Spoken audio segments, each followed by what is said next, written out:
గంజాయి don TDP మహిళ నెల్లూరులో పాపం గంజాయి వ్యతిరేక ఉద్యమకారుడు పెంచలయ్య అన్నయ్యని హత్య చేశారండి డైరెక్ట్గా. గంజాయి 100 రోజుల్లో కంట్రోల్ చేస్తామన్న వాళ్ళు ఇప్పుడు పైగా వాళ్ళని పట్టుకోవడానికి వెళ్తే పోలీసులపై దాడికి తెగబడిన నిందితులు. పైగా ఈ ఘనమైన ఈ అమ్మాయి మన కోటంరెడ్డి శ్రీధర్ రెడ్డి గారు టీడీపీ ఎమ్మెల్యే గారి అండతోటి ఎదిగినటువంటి నేత ఆవిడట. గంజాయి 7 అరెస్ట్ చేశారట. ఇతర కేసుల్లో కూడా కామాక్షి ఆమె సోదరుడు కూడా ఉన్నారట. సో సున్నితత్వం పెంచుకోండి అని ప్రధాని గారు అంటున్నారు. కానీ ఆంధ్రప్రదేశ్ పోలీసులు కూడా సలహా ఇస్తే బాగుంటుంది. నిష్పక్షపాతంగా పనిచేయండి, సున్నితత్వంగా ఉండండి, అరాచకంగా చేయొద్దు, రెడ్ బుక్ వద్దు అని చెప్తే బాగుండేదేమో. పందా మార్చిన చంద్రబాబు 49 మంది ఎమ్మెల్యేలు నోటీస్ ఇచ్చారంట. మరి మహిళలందరి మీద మంత్రి గారికి సంబంధించిన అనధికారిక పిఏ అరాచకం చేస్తేనే ఆశ్చర్యంగా సీఎంఓ ఒక డైరెక్షన్ ఇచ్చిందట. విచారణ చేయండి, కరెక్ట్ అయితే చర్య తీసుకోండి, లేకపోతే ఫిర్యాదుదారు మీద కేసు పెట్టమని చర్య తీసుకోవాలన్నట్టుగా నేనైతే ఎప్పుడు వినలేదు. ఏ సీఎం ఆఫీసు ఇంత దిక్కుమాల డైరెక్షన్ ఇస్తుందని నేనైతే ఊహించలే. అట్లా జరిగిపోయింది. నాగార్జున గారు చెప్పండి, ఓ పక్క గంజాయి హబ్బు, రెండో పక్క మహిళలపై దాష్టికాలు, ఇంకో పక్క చంద్రబాబు గారి సుభాషితాలు, ఖబర్దార్ అన్నారంట, నిన్న పేపర్లో ప్రముఖంగా వేశారు. సో వీటన్నిటి మీద మీ విశ్లేషణ చెప్పండి.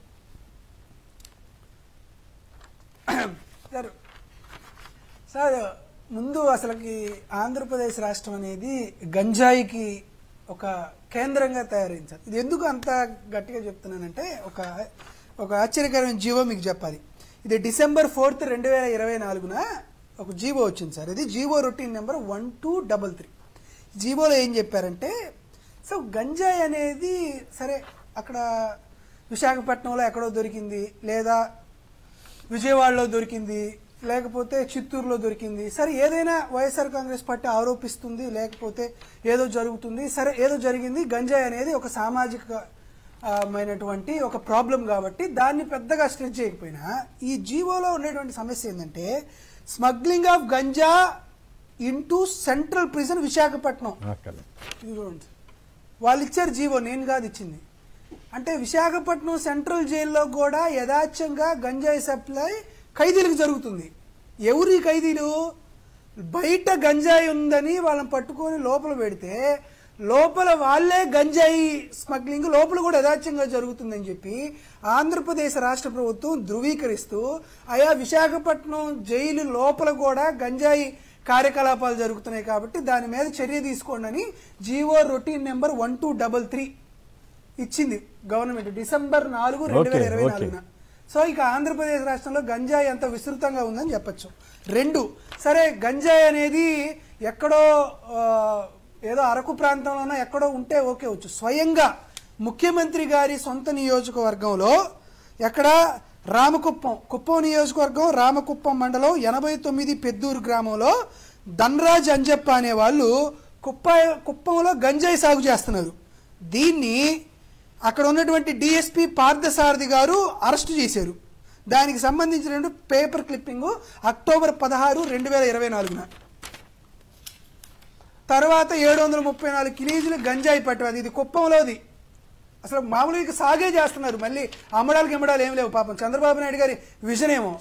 సహజంగా కుప్పం లాంటి ప్రాంతంలో కూరగాయల సాగు జరిగిద్దేమో కానీ గంజాయి సాగు చేస్తున్నారంటే మరి విజన్ 2020 అనాలా, విజన్ 2047 అనాలా, వాళ్ళే చెప్పాలి. ఇటువంటిది ఒకటి కాదు సార్, ఎన్ని చెప్పాలంటే ఇక ఈ పార్టీ అది ఇది అనేది లేదు కాదు. ఈగలు అన్నారు, ఈగలు వచ్చిన తర్వాత జాగండి. 50 కిలోల గంజాయి స్వాధీనం ఒకటి, 4 కేజీల గంజాయి స్వాధీనం సాక్షి. కుప్పంలో 85.2 కిలోల గంజాయి స్వాధీనం, 10 కేజీల గంజాయి పట్టువేత ప్రజాశక్తి. ఓకే, వీటితో పాటు కరెక్టే మిత్రమా నెల్లూరులో పాపం గంజాయి వ్యతిరేక ఉద్యమకారుడి మీద ఉద్యమకారుడు పాపం ప్రచారం చేసేవాడిని సిపిఎం మాత్రమట పాపం ఆయన హత్య చేసే పరిస్థితికి వెళ్ళింది గంజాయి కేసులో. పెంచలయ్య గారు అన్న ఆయన మీద. అదేవిధంగా మహిళలకు సంబంధించి కబడ్దారని నిన్న పెద్ద ఎత్తున బిల్డప్ ఇచ్చారు. ఇవాళేమో పందా మార్చిన సీఎం అని చెప్తే తీరా చూస్తే ఏంటంటే వాళ్ళ ఎమ్మెల్యేలు ఎవరి జోలికి వెళ్ళలేదు, బట్ 49 మందికి నోటీసులు ఇచ్చారు. చూడండి, అబ్బా ఎంత పందా మార్చారో అని బిల్డప్ మీడియా రాసుకుంది, ఈనాడు వాళ్ళు. కానీ సార్ నేను చెప్తాను సార్, నెల్లూరులో గంజాయి అనేది నిరోధించాలనే ఉద్దేశంతో సిపిఐ లీడరు కమ్యూనిస్టు పెంచలయ్య గారు దాని మీద ఉధృతంగా పోరాటం చేస్తారు. ఈ పెంచలయ్య గారు వాళ్ళ పిల్లల్ని తీసుకొని స్కూల్ నుంచి బయటకు వస్తుంటే తను ద్విచక్ర వాహనం పైన పిల్లలు వారి కుటుంబ సభ్యులు ఉన్నారని కూడా తెలియకుండా అత్యంత కిరాతకంగా ఆయన్ని హత్య చేశారు. సరే, హత్య చేసిన తర్వాత ఒక మహిళని తెలుగుదేశం పార్టీ వారే నిన్నో ఎప్పుడో అరెస్ట్ చేశారని వార్తలు వచ్చినాయి. సో ఆవిడ అక్కడ నెల్లూరు రూరల్ ఎమ్మెల్యేతో దిగినటువంటి ఫోటో చూడండి సార్, ఎంత చక్కగా పసుపు పచ్చ చండ వేసుకొని పెద్దగా గజమాల వేసుకొని కోటమిరెడ్డి శ్రీధర్ రెడ్డి గారు పక్కన వాళ్ళిద్దరూ ఉండి బ్రహ్మాండంగా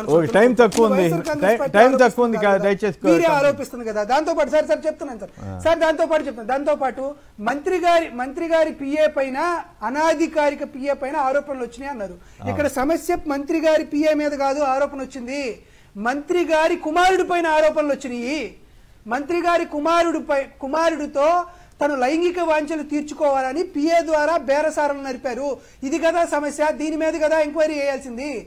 మంత్రి గారి కుమారుడు యొక్క ఇన్వాల్వ్మెంట్ ఉందా లేదా అనే దానిపైన ఎంక్వైరీ చేయాలి.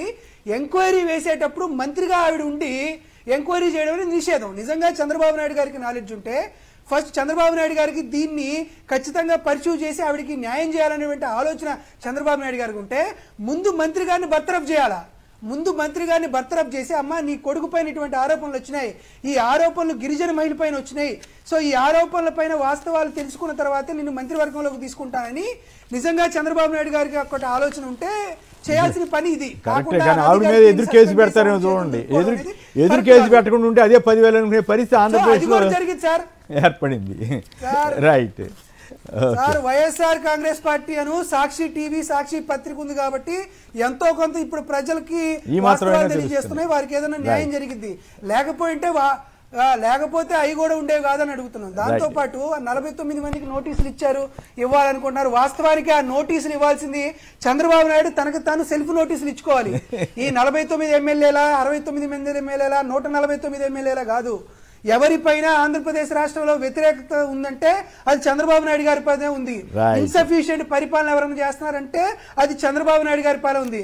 చంద్రబాబు నాయుడు గారు తన యొక్క అసమర్థతని, అవినీతిని, అక్రమాలను దాచిపెట్టుకోవడానికి అభోశుభం తెలియని ఎమ్మెల్యేల మీద పడితే ఎట్లా సార్? అభోశుభం తెలియదని ఎట్లా అంటారు? అభోశుభం తెలియదు అనేది కరెక్ట్ కాదు. అది కాదు, ఒక ఎమ్మెల్యే ఏకంగా ఎన్టీఆర్ తల్లిని బూతులు తిరిగితే దిక్కు లేదు. అక్కడ ఎవరో శ్రీకాకుళంలో ఇంకో ఎమ్మెల్యే ఒక గిరిజన ప్రిన్సిపాల్ని అది తిడితే దిక్కు లేదు. సో ఇవన్నీ జరుగుతా ఉన్నాయి. నిజంగానే చంద్రబాబు గారు పందా మారిందా, ఊరికే కథ నడపడం అని కాదు, తన కమాండ్ తగ్గిపోయింది. యాక్చువల్గా ఒకప్పుడు ఎలా ఉండేదంటే చంద్రబాబు నాయుడు అంటే ద బెస్ట్ అడ్మినిస్ట్రేటర్ అనే విధంగా పేపర్లో కానీ మనం ఎక్కువగా వింటూ ఉండేవాళ్ళం. ఈ రోజున ఆ కంట్రోల్ తప్పిపోయి కమాండ్ తగ్గిపోయిన తర్వాత వాళ్ళని వారించిన తర్వాత ఎప్పుడు కూడా ఏ పార్టీ అయినా అధికారంలో ఉంటే పత్రికా ప్రకటనల జోలికి వెళ్ళదు. ఎందుకు వెళ్ళదు అంటే అది వాళ్ళకి అప్రతిష్ట. ఆ పార్టీకి వాళ్ళు ఏం చేస్తారు అంటే ఇంటర్నల్గా ముందు సరి చూసుకొని నీ మీద కంప్లైంట్స్ వస్తున్నాయి, నీ మీద వ్యతిరేకత వస్తుంది, so you have to rectify అన్నట్లు చెప్తారు. అంటే ఇవన్నీ చెప్పిన తర్వాత కూడా వాళ్ళెవరు ఇతని మాట వినని స్థాయి ఉంటే అప్పుడు అంతా ఇప్పుడు లోకేష్ గారు నడుపుతున్నారని కదా గవర్నమెంట్. సరే, ఎవరు నడిపినా ఆ కంట్రోల్ తప్పిన తర్వాత ఈ పత్రికా ప్రకటనల దాకా వచ్చింది అనేది వాస్తవం. అంటే అట్లీస్ట్ ప్రజలకి ఏంటంటే ఇప్పుడు విజయవాడ ఎంపీ మీద అంత దారుణమైన ఆరోపణలు ఎమ్మెల్యే గారు చేశారు. ఎమ్మెల్యే గారు ఏకంగా డబ్బులు ఇచ్చానని చూపించారు. ఎవరెవరో సుధా మాధవి అన్న ఆవిడ రైల్వే కోడూరు ఆవిడ మొత్తం నొత్తి నోరు కొట్టి తిరుగుతా ఉంది. మీరు ఈ కేసు తీసుకోండి, ఏది మంత్రి కుమారుడి కేసు ఉంది కదా, సోయానా సీఎంఓ అండ్ సీఎం గారు వారించిన తర్వాత కూడా మంత్రి గారు నా కొడుకును ఇరికించాలని చూస్తే కబడ్దార్ అది ఇదని వార్నింగ్ అంటున్నారు. రెండోది